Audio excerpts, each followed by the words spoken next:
na di tay trabahoan karon no, naguba day ang making winch. Usa sa winch nga gamay pero kusog na siya mobira.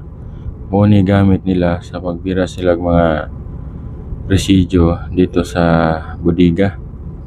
So karon kay di na siya mogana ato dining ayoho no.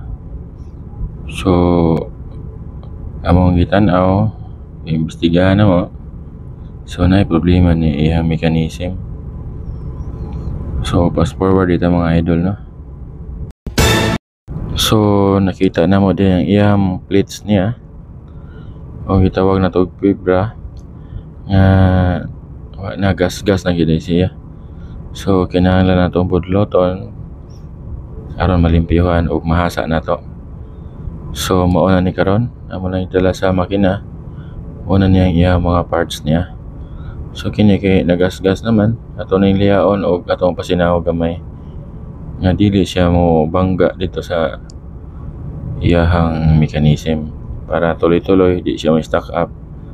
So mo din imong ibuhat no. So man na mo og hasa mo na ni siya karon. So dili lang po kay nato hasaon tanan kay basta nyo nipis na po kay ni kay bronzer ba ni. So muna ni ang iyang itsura karon, limpyo na. So ato dayon na i-testing dayon nato na mga idol, mga bati.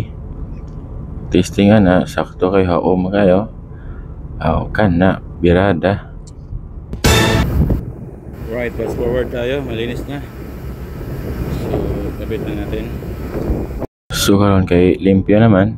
Ito na dayon ang salpak din ang iyang mga bolt diha aron mahuma na din bali matesting na din nato bali mga idol. Kung partner specialist kay ini may kay ini tawanan ni.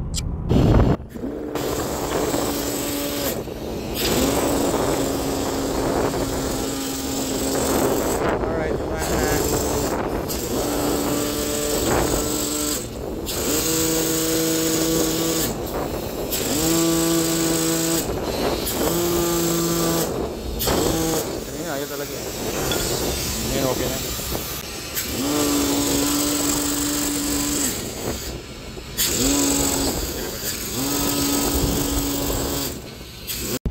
So matik na naulian na gid na ayon na gid ang making winch. Testingan ni nato galon ba di.